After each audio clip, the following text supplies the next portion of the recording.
Hello बच्चों, आज हम पढ़ेंगे इतिहास का लेसन नंबर 1 सरस्वती सिंधु सभ्यता।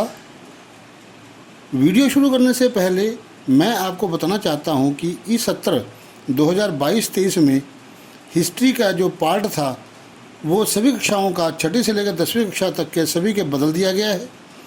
आज हम नई हिस्ट्री के सिलेबस में से लेसन नंबर 1 जिसका नाम सरस्वती सिंधु सभ्यता है के प्रश्नों में नगरों, लोगों के सामाजिक, आर्थिक, धार्मिक जीवन आदि के बारे में और इस सभ्यता के विस्तार व पतन के बारे में पढ़ेंगे।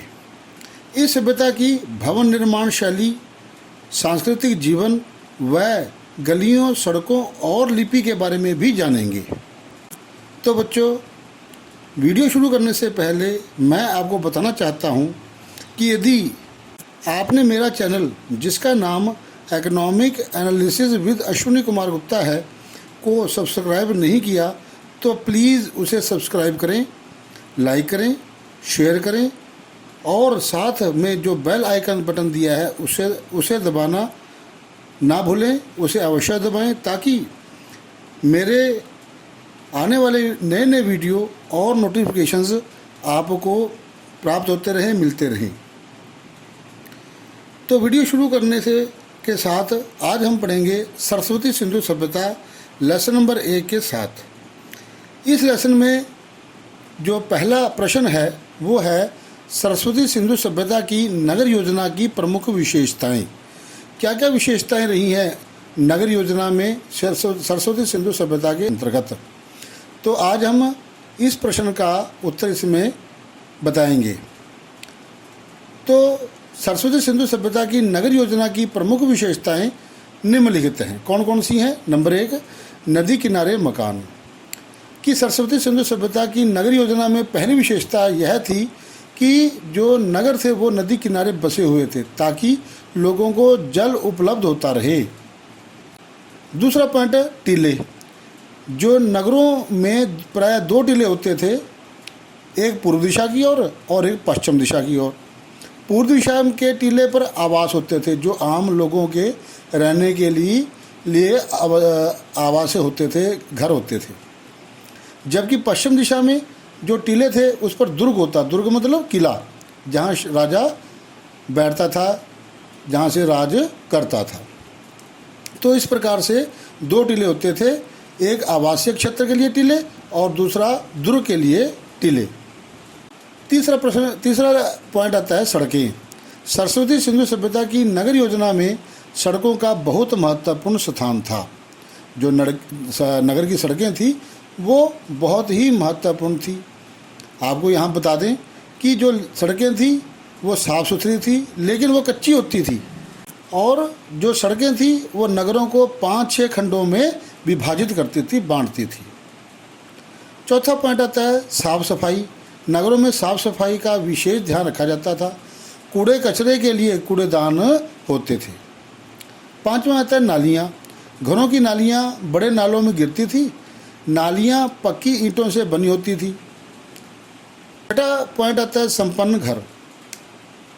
बड़े व संपन्न घरों में जो अच्छे सुसभ्य लोग थे वो उनके घरों में क्या था, रसोई होती थी, आंगन, कुआं, शौचालय आदि जो थे वो होते थे। अब आता है दूसरा प्रश्न, सरस्वती सिंधु सभ्यता के लोगों का सामाजिक और धार्मिक जीवन कैसा था। अब हम इस प्रश्न में पढ़ेंगे कि लोगों का समाज के प्रति क्या था, समाज किस प्रकार का था, वो धार्मिक जीवन उनका कैसा था, वो किस धर्म को मानते थे। तो उत्तर में हम पहला शुरू करते हैं सामाजिक जीवन। पहला है समाज। सरस्वती सिंधु सभ्यता का समाज अनेक वर्गों में विभाजित था। दुर्ग के एक क्षेत्र में शासक वर्ग और दूसरे में प्रशासनिक अधिकारी रहते थे। उनकी पूरी सुरक्षा की व्यवस्था होती थी। दूसरा क्षेत्र आवासीय क्षेत्र था। इसमें व्यापारी, सैनिक, शिल्पी, मजदूर आदि जो गरीब तबके के लोग थे वो रहते थे। इनकी सुरक्षा की कोई विशेष व्यवस्था नहीं थी, परंतु हम देखते हैं कि इनके चारों ओर भी एक दुर्ग बना हुआ होता था ताकि इनकी भी सुरक्षा कहीं कहीं विशेष देखने को मिलती थी। दूसरा आता है भोजन। सरस्वती सिंधु सभ्यता के लोगों का जो भोजन था वो शाकाहारी व मांसाहारी दोनों प्रकार का भोजन था। शाकाहारी में मुख्य रूप से गेहूँ, चावल, जौ, फल, सब्जियां, दूध आदि था, जबकि मांसाहारी में वो मांस का प्रयोग करते थे। भोजन के लिए बर्तनों का भी प्रयोग किया जाता था। तीसरा, वस्त्र एवं आभूषण। यहाँ के लोग वस्त्र और आभूषणों के शौकीन थे। हार, भुजबंद, कंगन आदि आभूषण पहनते थे। धनी वर्ग सोने, चांदी व हाथी दांत के बने आभूषण पहनते थे, जबकि निर्धन वर्ग पक्की मिट्टी व हड्डी व पत्थर के आभूषण पहनते थे। चौथा पॉइंट आता है श्रृंगार एवं खेल। यहाँ की स्त्रियाँ काजल, सुरमा व सिंदूर लगाती थी। यहाँ के लोगों के मुख्य खेल शतरंज, नृत्य करना व शिकार करना था। अब हम पढ़ते हैं धार्मिक जीवन।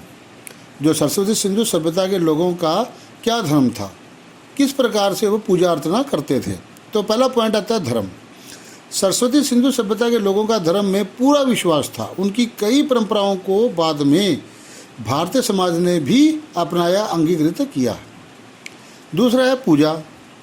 यहाँ के लोग मातृशक्ति की पूजा करते थे। ये मातृशक्ति की उपासना प्राणी व वनस्पति जगत की आराध्य देवी के रूप में करते थे।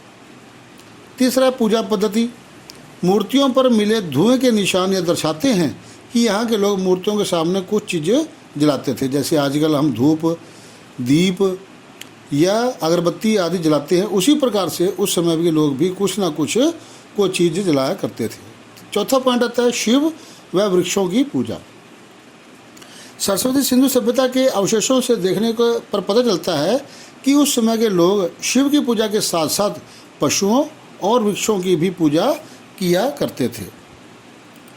तो हमने ये पढ़ा सामाजिक और धार्मिक जीवन।